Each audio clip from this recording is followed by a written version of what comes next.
मुफ्ती Tariq Masood speeches को subscribe करें। मुफ्ती साहब शब की फ़जीलत क्या है, असलियत क्या है, कब्रिस्तान जाना। देखो, शब बारात के बारे में मेरे ऑडियो बयान भी मौजूद हैं, वीडियो बयान भी मौजूद हैं। चंद साल पहले जब मैं वीडियो बयान नहीं, मेरे ऑडियो आते थे, उसमें मैंने हदीसों के नंबर के साथ, पूरे तर्जुमों के साथ, पूरी सनदों के साथ शब बारात से मुतालिक जितनी हदीसें हैं 15 शाबान से मुतालिक तमाम हदीसों की सनदें, उनकी सनदों पे बहस, पूरा एक इल्मी बयान है ऑडियो। वो आज भी यूट्यूब पे मौजूद है। आप लिखें शब बारात मुफ्ती तारिक मसूद ऑडियो बयान या ओल्ड बयान, तो ऑडियो बयान आएगा। पूरी सनदों की, रावियों की एक एक नोक पलक को उसमें दुरुस्त करके पूरा एक इल्मी बयान है। तो शब बारात के बारे में आपका कॉन्सेप्ट 2 और 2 4 की तरह क्लियर हो जाएगा। समझते हो कि नहीं समझते? तो असल तफसीली बयान तो मेरा वो है, कई साल पहले हुआ था, मेरा ख्याल है 2013 या 12 में हुआ था वो बयान, ऑडियो बयान है वो। तो वो आप सुन लें पूरे एक एक सनद हवालों के साथ, कि उसमें आपको पता चलेगा ये 15 शाबान की इस्लाम में हैसियत क्या है। उसका 2 मिनट में मैं खुलासा पेश कर देता हूँ। पहली बात, कब्रिस्तान जाना किसी सही हदीस से साबित नहीं है।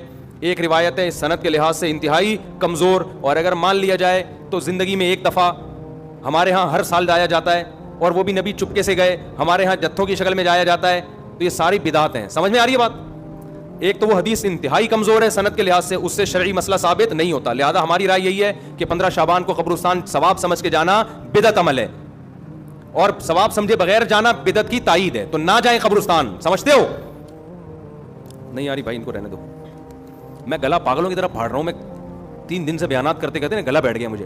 तो 15 शाबान को आपको कब्रिस्तान जाने की ज़रूरत नहीं है। कोई बोले मुफ्ती साहब नया दीन लिया है, नया दीन नहीं भाई। जितने भी 1400 साल से जो बिदत से पाक दीन है वो यही है। क्यों? कोई सही हदीस मौजूद ही नहीं है इसमें, इंतहाई कमज़ोर हदीस है, और ज़िंदगी में एक बार वाली है। सहाबा से वो भी साबित नहीं है, और वो भी चुपके से गए। आप जत्थों की शक्ल में जा रहे हो, तो या तो ये बिदत है या बिदत की तायीद है। तो आप कब्रिस्तान फिर चुप हो जाते हैं। यार नहीं जाओ यार, किसी और दिन चले जाओ कब्रिस्तान। वैसे भी इन 15 शाबान को कब्रिस्तान में जो मेले ठेले और अंटियां बन सज के आई हुई होती हैं ना, मुर्दे फितनों में पड़ जाते हैं। मुर्दे कहते हैं मरे क्यों यार, इतना अच्छा माहौल है बाहर का।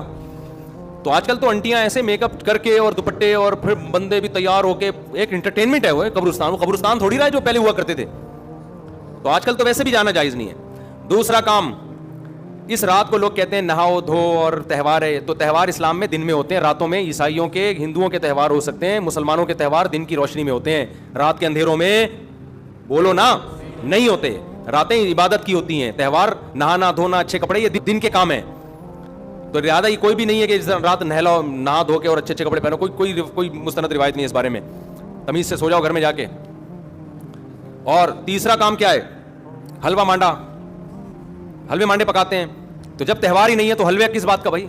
हलवे तो ईदों में, खुशियों में होते हैं ना। तो जब त्यौहार ही नहीं है, हमारे त्यौहार दिन में होते हैं भाई। ईद उल फितर, ईद उल अज़हा, और जुम्मे का भी दिन में एक किस्म का त्यौहार है, ये भी दिन की रोशनी में।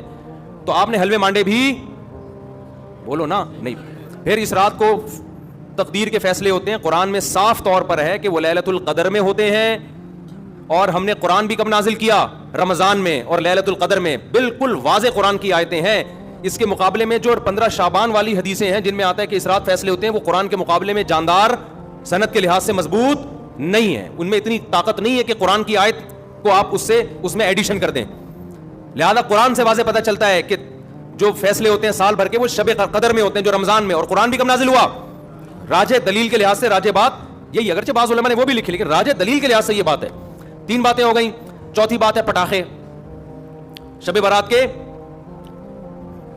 पटाखे, तो भाई ये तो पटाखे हैं, ये भी जायज़ नहीं है। आप क्यों एक रात को एक इबादत का अवसर दे के उसमें पटाखे फोड़ रहे हैं? लोगों की नींदें खराब होती हैं, हार्ट पेशेंट परेशान हो जाते हैं, बहुत बड़े आग लग जाती है बाज़ दफ़ा। ये अमल भी हराम है, नाजायज़ है। और क्या होता है शब बारात में, बताओ। इबादत पे आ रहा हूँ, दिन का रोज़ा 15 शाबान का, वो भी किसी सही हदीस से साबित। मैंने एक दफ़ा किसी ने कहा मुहर्रम के फ़ज़ाइल पे बयान करें। बहुत दफ़ा मुझे इसरार किया 1 घंटे का बयान हो मुहर्रम। मैंने बहुत, जब मेरा तंग किया तो मैंने बयान किया। मैंने कहा नबी सल्लल्लाहु अलैहि वसल्लम ने फरमाया, हदीस का मफ़हूम है, ये अशहुर हुरुम है, मोहतरम महीना है, 4 मोहतरम महीनों में एक मुहर्रम भी है, और 10 मुहर्रम का रोज़ा। आप सल्लल्लाहु अलैहि वसल्लम ने इसकी जो भी हदीस में फजीलत बयान की। मैंने कहा वमा अलैना इल्लल बलाग। लोगों ने कहा भाई क्या बयान कहा? मैंने कहा इतना ही है, सही हदीस से इतनी ही साबित है।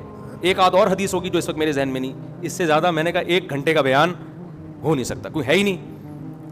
तो आपकी मर्जी की बातें हम नहीं करेंगे, हम वो बातें करेंगे जो अल्लाह उसके रसूल सल्लल्लाहु अलैहि वसल्लम ने जिस तरह बयान की। खिताबत के जौहर दिखाने के लिए तो 6 घंटे का भी बयान हो सकता है, لیکن اگر آپ نے وہ بات کرنی ہے جو اللہ کے رسول نے بتائی ہے تو جتنی بتائی ہے اتنی ہی آپ کو پارسل کرنی پڑے گی. اپنی طرف سے پارسل کرنے کا ہمارے پاس انتظام, ہم کمپنی ہوتا ہے نا, بعض کمپنیاں پیک کر کے دے رہی ہوتی ہیں, وہ KFC والوں کو کہتے ہیں وہ جو کمپنی کی پیکنگ ہے وہ ہم آپ کو دیں گے, اپنا شاپر ہمارا الگ تھیلے میں رکھا ہوا ہے, ٹھیک ہے نا, اس کے لیے الگ آرڈر دینا پڑے گا آپ کو.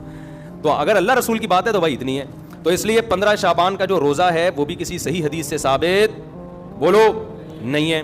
اور کیا رہ گیا, جلدی کرو, وہ شادی بھی ہونی ہے ان کی, بھائی آئے ہوئے ہیں نا. اور کیا رہ گیا, رات کی عبادت کی طرف آتا ہوں میں. اور کچھ ہے, بس یہی ہے نا. پٹاخہ, قبرستان. پٹاخہ جب بھی بولتا ہوں, میری چھوٹی بچی ہے نا بڑی شرارتی, اس کا پٹاخی کہتا ہوں میں اس کو, ایسے پٹاخے کی طرح نا پھدکتی رہتی ہے ایسے. تو بچے بڑے اٹریکٹیو ہوتے ہیں یار, گھر میں بچے ہوا رکھا کرو, بچے گھر میں رونق ہوتی ہے. تو ایسے وہ اس کے ہوتے ہوئے شب برات کے پٹاخوں کی ضرورت ہی نہیں ہے ہمیں. تو ایسے بچے ہوتے ہیں نا, ایسے کھیل رہے ہوتے ہیں, کلابازیاں, چھوٹے 2-2.5 سال کے بچے. ہم تو بچوں کو دیکھ کے دل چاہتا ہی نہیں کہ یہ بڑے ہوں, چھوٹے زیادہ اچھے ہوتے ہیں. تو پٹاخہ یہ ناجائز ہے. حلوے مانڈے, میٹھا ویسے ہی اسلام میں کم ہے یار, تم میٹھے پھوڑ کے اپنے آپ کو. اور تیسرا کیا ہے, میٹھا کم کیسے, لوگ حدیث پہ کے لحاظ سے اشکال کریں گے, پھر کسی وقت اس کا جواب دوں گا. تیسرا ہے نہانا دھونا, صاف کپڑے پہننا. اچھے کپڑے تو ویسے ہی صاف پہننے چاہیے ہر وقت, لیکن اسپیشلی اس رات میں کوئی فضیلت نہیں ہے. چوتھا 15 شعبان کا روزہ, اور اس رات کو تقدیر کے فیصلے وغیرہ یہ سب چیزیں ثابت نہیں ہیں. ہاں اب یہ عبادت ہے یا نہیں ہے, تو جمہور کے نزدیک اس میں عبادت کی فضیلت ہے, لیکن بعض محققین اس فضیلت کے بھی قائل نہیں. تو اختلافی مسئلہ ہے, اجماعی مسئلہ نہیں ہے اس رات کی عبادت کی فضیلت. لیکن بہرحال جمہور چونکہ قائل ہیں, اس کے دلائل کیا میں پہلے بتا چکا ہوں کہ میں پورا آڈیو کلپ ایک ریکارڈ کروا چکا ہوں حدیثوں کے ریفرنسز کے ساتھ, راویوں کی سندوں اور بحثوں کے ساتھ. تو بہت ساری حدیثیں, اگرچہ کوئی بھی حدیث صحیح نہیں ہے اس کے فضیلت کے بارے میں, لیکن تعدد طرق کی وجہ سے بہت سے علماء کے نزدیک درجہ حسن کو پہنچی ہوئی ہے. تو لہذا کرنے کا کام یہ ہے کہ اگر کوئی کرنا چاہے تو بھائی عبادت کرے, تو اللہ سے امید ہے کہ اس کو اس رات میں عبادت کا ثواب دوسری راتوں کی نسبت زیادہ ملے گا. بعض حضرات اس کے قائل نہیں ہیں. ہاں اب عبادت کا کوئی خاص طریقہ منقول نہیں ہے کہ یہ پہلی رکعت میں یہ اتنی دفعہ پڑھو, دوسری رکعت میں اتنی دفعہ پڑھو. اور نفلی عبادت شریعت ترغیب دیتی ہے گھر میں کرنے کی. افضل کیا ہے کہ گھر میں عبادت کی جائے. اب اگر آپ سمجھتے ہیں گھر میں دل نہیں لگے گا تو پھر مسجد میں آ جائیں, لیکن اجتماعی سطح پہ مسجد میں جماعتوں کی نمازیں قائم کرنا, اجتماعی قرآن خوانیاں کرنا, یہ تمام اعمال بدعت ہیں. تو اگر آپ نے عبادت کرنی ہے تو چلو کسی بہانے عبادت کر لو, تو اس میں یہ ہے کہ انفرادی کرنی ہے, بہتر ہے گھر میں کی جائے, نہیں تو مسجد میں کر لیں آ کے. اور کوئی خاص طریقے کی عبادت نہیں کرنی. تلاوت ہے, دعائیں ہیں, ذکر ہے, نماز ہے, بس جیسے عام طریقے سے پڑھتے ہیں اسی طریقے سے کریں. سمجھ رہے ہو کہ نہیں سمجھ رہے؟ یہ ہے خلاصہ, خلاصے کا خلاصہ.